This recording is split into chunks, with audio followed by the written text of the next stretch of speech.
ہرقل شاہ روم نے قریش کے قافلے میں ایک آدمی بلانے کو بھیجا، اور اس وقت یہ لوگ تجارت کے لیے ملک شام گئے ہوئے تھے، اور یہ وہ زمانہ تھا جب رسول اللہ صلی اللہ علیہ وسلم نے قریش اور ابو سفیان سے ایک وقتی عہد کیا ہوا تھا۔ جب ابو سفیان اور دوسرے لوگ ہرقل کے پاس ایلیا پہنچے جہاں ہرقل نے دربار طلب کیا تھا، اس کے گرد روم کے بڑے بڑے لوگ، علماء، وزراء و امراء بیٹھے ہوئے تھے۔ ہرقل نے ان کو اور اپنے ترجمان کو بلوایا، پھر ان سے پوچھا کہ تم میں سے کون شخص مدعی رسالت کا زیادہ قریبی عزیز ہے؟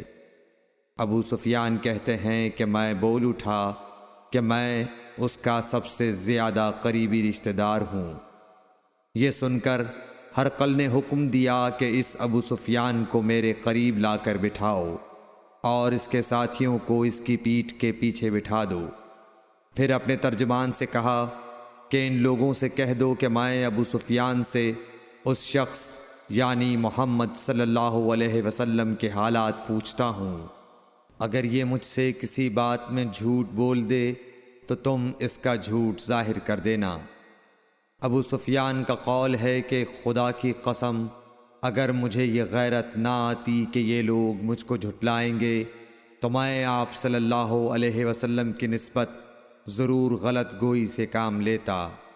خیر، پہلی بات جو ہرقل نے مجھ سے پوچھی وہ یہ کہ اس شخص کا خاندان تم لوگوں میں کیسا ہے؟ میں نے کہا وہ تو بڑے اونچے عالی نسب والے ہیں۔ کہنے لگا اس سے پہلے بھی کسی نے تم لوگوں میں ایسی بات کہی تھی؟ میں نے کہا نہیں۔ کہنے لگا اچھا اس کے بڑوں میں کوئی بادشاہ ہوا ہے؟ میں نے کہا نہیں۔ پھر اس نے کہا بڑے لوگوں نے اس کی پیروی اختیار کی ہے یا کمزوروں نے؟ میں نے کہا نہیں، کمزوروں نے۔ پھر کہنے لگا اس کے تابعدار روز بڑھتے جاتے ہیں یا کوئی ساتھی پھر بھی جاتا ہے؟ میں نے کہا نہیں۔ کہنے لگا کیا اپنے اس دعوی نبوت سے پہلے کبھی کسی بھی موقع پر اس نے جھوٹ بولا ہے؟ میں نے کہا نہیں، اور اب ہماری اس سے صلح کی ایک مقررہ مدت ٹھہری ہوئی ہے، معلوم نہیں وہ اس میں کیا کرنے والا ہے۔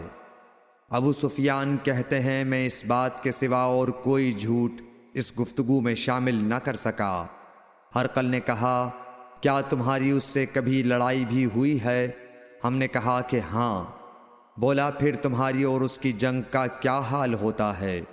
میں نے کہا لڑائی ڈول کی طرح ہے، کبھی وہ ہم سے میدان جنگ جیت لیتے ہیں اور کبھی ہم ان سے جیت لیتے ہیں۔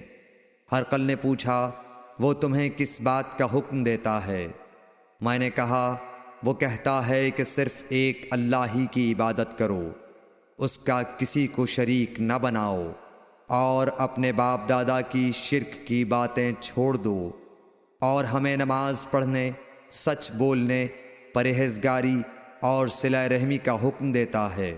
یہ سب سن کر پھر ہرقل نے اپنے ترجمان سے کہا کہ ابو سفیان سے کہہ دے کہ میں نے تم سے اس کا نسب پوچھا تو تم نے کہا کہ وہ ہم سے عالی نسب ہے، اور پیغمبر اپنی قوم میں عالی نسب ہی بھیجے جایا کرتے ہیں۔ میں نے تم سے پوچھا کہ دعوی نبوت کی یہ بات تمہارے اندر اس سے پہلے کسی اور نے بھی کہی تھی تو تم نے جواب دیا کہ نہیں۔ تب میں نے اپنے دل میں کہا کہ اگر یہ بات اس سے پہلے کسی اور نے کہی ہوتی تو میں سمجھتا کہ اس شخص نے بھی اسی بات کی تقلید کی ہے جو پہلے کہی جا چکی ہے۔ میں نے تم سے پوچھا کہ اس کے بڑوں میں کوئی بادشاہ بھی گزرا ہے تو تم نے کہا کہ نہیں۔ تو میں نے دل میں کہا کہ ان کے بزرگوں میں سے کوئی بادشاہ ہوا ہوگا تو کہہ دوں گا کہ وہ شخص اس بہانے اپنے آباء و اجداد کی بادشاہت اور ان کا ملک دوبارہ حاصل کرنا چاہتا ہے۔ اور میں نے تم سے پوچھا کہ اس بات کے کہنے یعنی پیغمبری کا دعویٰ کرنے سے پہلے تم نے کبھی اس کو دروغ گوئی کا الزام لگایا ہے؟ تم نے کہا کہ نہیں۔ تو میں نے سمجھ لیا کہ جو شخص آدمیوں کے ساتھ دروغ گوئی سے بچے وہ اللہ کے بارے میں کیسے جھوٹی بات کہہ سکتا ہے۔ اور میں نے تم سے پوچھا کہ بڑے لوگ اس کے پیرو ہوتے ہیں یا کمزور آدمی؟ تم نے کہا کمزوروں نے اس کی اتباع کی ہے۔ تو دراصل یہی لوگ پیغمبروں کے متبعین ہوتے ہیں۔ اور میں نے تم سے پوچھا کہ اس کے ساتھی بڑھ رہے ہیں یا کم ہو رہے ہیں؟ تم نے کہا کہ وہ بڑھ رہے ہیں، اور ایمان کی کیفیت یہی ہوتی ہے حتیٰ کہ وہ کامل ہو جاتا ہے۔ اور میں نے تم سے پوچھا کہ آیا کوئی شخص اس کے دین سے ناخوش ہو کر مرتد بھی ہو جاتا ہے؟ تم نے کہا نہیں۔ تو ایمان کی خاصیت بھی یہی ہے، جن کے دلوں میں اس کی مسرت رچ بس جائے وہ اس سے لوٹا نہیں کرتے۔ اور میں نے تم سے پوچھا کہ آیا وہ کبھی عہد شکنی کرتے ہیں؟ تم نے کہا نہیں۔ پیغمبروں کا یہی حال ہوتا ہے، وہ عہد کی خلاف ورزی نہیں کرتے۔ اور میں نے تم سے کہا کہ وہ تم سے کس چیز کے لیے کہتے ہیں؟ تم نے کہا کہ وہ ہمیں حکم دیتے ہیں کہ اللہ کی عبادت کرو، اس کے ساتھ کسی کو شریک نہ ٹھہراؤ، اور تمہیں بتوں کی پرستش سے روکتے ہیں، سچ بولنے اور پرہیزگاری کا حکم دیتے ہیں۔ لہٰذا اگر یہ باتیں جو تم کہہ رہے ہو سچ ہیں تو ان قریب وہ اس جگہ کا مالک ہو جائے گا کہ جہاں میرے یہ دونوں پاؤں ہیں۔ مجھے معلوم تھا کہ وہ پیغمبر آنے والا ہے، مگر مجھے یہ معلوم نہیں تھا کہ وہ تمہارے اندر ہوگا۔ اگر میں جانتا کہ اس تک پہنچ سکوں گا تو اس سے ملنے کے لیے ہر تکلیف گوارا کرتا۔ اگر میں اس کے پاس ہوتا تو اس کے پاؤں دھوتا۔ ہرقل نے رسول اللہ صلی اللہ علیہ وسلم کا وہ خط منگایا جو آپ نے وحیہ کلبی رضی اللہ تعالیٰ عنہ کے ذریعے حاکم بصرہ کے پاس بھیجا تھا، اور اس نے وہ ہرقل کے پاس بھیج دیا تھا۔ پھر اس کو پڑھا تو اس میں لکھا تھا، اللہ کے نام کے ساتھ جو نہایت مہربان اور رحم والا ہے۔ اللہ کے بندے اور اس کے پیغمبر محمد صلی اللہ علیہ وسلم کی طرف سے یہ خط ہے شاہ روم کے لیے۔ اس شخص پر سلام ہو جو ہدایت کی پیروی کرے۔ اس کے بعد میں آپ کے سامنے دعوت اسلام پیش کرتا ہوں۔ اگر آپ اسلام لے آئیں گے تو دین و دنیا میں سلامتی نصیب ہوگی، اللہ آپ کو دوہرا ثواب دے گا، اور اگر آپ میری دعوت سے روگردانی کریں گے تو آپ کی رعایا کا گناہ بھی آپ ہی پر ہوگا۔ اور اے اہل کتاب، ایک ایسی بات پر آ جاؤ جو ہمارے اور تمہارے درمیان یکساں ہے، وہ یہ کہ ہم اللہ کے سوا کسی کی عبادت نہ کریں اور کسی کو اس کا شریک نہ ٹھہرائیں، اور نہ ہم میں سے کوئی کسی کو خدا کے سوا اپنا رب بنائے۔ پھر اگر وہ اہل کتاب اس کتاب سے منہ پھیر لیں تو مسلمانوں، تم ان سے کہہ دو کہ تم مانو یا نہ مانو، ہم ایک خدا کے اطاعت گزار ہیں۔ ابو سفیان کہتے ہیں، جب ہرقل نے جو کچھ کہنا تھا کہہ دیا اور خط پڑھ کر فارغ ہوا تو اس کے ارد گرد بہت شور و غوغا ہوا، بہت سی آوازیں اٹھیں اور ہمیں باہر نکال دیا گیا۔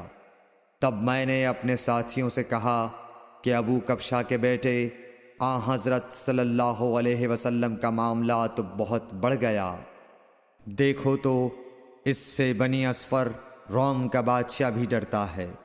مجھے اس وقت سے اس بات کا یقین ہو گیا کہ حضور صلی اللہ علیہ وسلم ان قریب غالب ہو کر رہیں گے، حتیٰ کہ اللہ نے مجھے مسلمان کر دیا۔ راوی کا بیان ہے کہ ابن ناطور ایلیا کا حاکم ہرقل کا مصاحب اور شام کے نصارہ کا لاٹ پادری بیان کرتا تھا کہ ہرقل جب ایلیا آیا ایک دن صبح کو پریشان اٹھا تو اس کے درباریوں نے دریافت کیا کہ آج ہم آپ کی حالت بدلی ہوئی پاتے ہیں، کیا وجہ ہے؟ ابن ناطور کا بیان ہے کہ ہرقل نجومی تھا، علم نجوم میں وہ پوری مہارت رکھتا تھا۔ اس نے اپنے ہم نشینوں کو بتایا کہ میں نے آج رات ستاروں پر نظر ڈالی تو دیکھا کہ ختنہ کرنے والوں کا بادشاہ ہمارے ملک پر غالب آ گیا ہے۔ بھلا اس زمانے میں کون لوگ ختنہ کرتے ہیں؟ انہوں نے کہا کہ یہود کے سوا کوئی ختنہ نہیں کرتا، سو ان کی وجہ سے پریشان نہ ہوں۔ سلطنت کے تمام شہروں میں یہ حکم لکھ بھیجیے کہ وہاں جتنے یہودی ہوں سب قتل کر دیے جائیں۔ وہ لوگ انہی باتوں میں مشغول تھے کہ ہرقل کے پاس ایک آدمی لایا گیا جسے شاہ غسان نے بھیجا تھا۔ اس نے رسول اللہ صلی اللہ علیہ وسلم کے حالات بیان کیے۔ جب ہرقل نے سارے حالات سن لیے تو کہا کہ جا کر دیکھو وہ ختنہ کیے ہوئے ہے یا نہیں۔ انہوں نے اسے دیکھا تو بتلایا کہ وہ ختنہ کیا ہوا ہے۔ ہرقل نے جب اس شخص سے عرب کے بارے میں پوچھا تو اس نے بتلایا کہ وہ ختنہ کرتے ہیں۔ تب ہرقل نے کہا کہ یہی محمد صلی اللہ علیہ وسلم اس امت کے بادشاہ ہیں جو پیدا ہو چکے ہیں۔ پھر اس نے اپنے ایک دوست کو رومیہ خط لکھا اور وہ بھی علم نجوم میں ہرقل کی طرح ماہر تھا۔ پھر وہاں سے ہرقل حمص چلا گیا۔ ابھی حمص سے نکلا نہیں تھا کہ اس کے دوست کا خط اس کے جواب میں آ گیا۔ اس کی رائے بھی حضور صلی اللہ علیہ وسلم کے ظہور کے بارے میں ہرقل کے موافق تھی کہ محمد صلی اللہ علیہ وسلم واقعی پیغمبر ہیں۔ اس کے بعد ہرقل نے روم کے بڑے آدمیوں کو اپنے حمص کے محل میں طلب کیا اور اس کے حکم سے محل کے دروازے بند کر لیے گئے۔ پھر وہ اپنے خاص محل سے باہر آیا اور کہا، اے روم والو، کیا ہدایت اور کامیابی میں کچھ حصہ تمہارے لیے بھی ہے؟ اگر تم اپنی سلطنت کی بقا چاہتے ہو تو پھر اس نبی صلی اللہ علیہ وسلم کی بیعت کر لو اور مسلمان ہو جاؤ۔ یہ سننا تھا کہ پھر لوگ وحشی گدھوں کی طرح دروازوں کی طرف دوڑے مگر انہیں بند پایا۔ آخر جب ہرقل نے اس بات سے ان کی یہ نفرت دیکھی اور ان کے ایمان لانے سے مایوس ہو گیا تو کہنے لگا کہ ان لوگوں کو میرے پاس لاؤ۔ جب وہ دوبارہ آئے تو اس نے کہا، میں نے جو بات کہی تھی اس سے تمہاری دینی پختگی کی آزمائش مقصود تھی، سو وہ میں نے دیکھ لی۔ تب یہ بات سن کر وہ سب کے سب اس کے سامنے سجدے میں گر پڑے اور اس سے خوش ہو گئے۔ بالآخر ہرقل کی آخری حالت یہی رہی۔ صحیح بخاری حدیث نمبر 7۔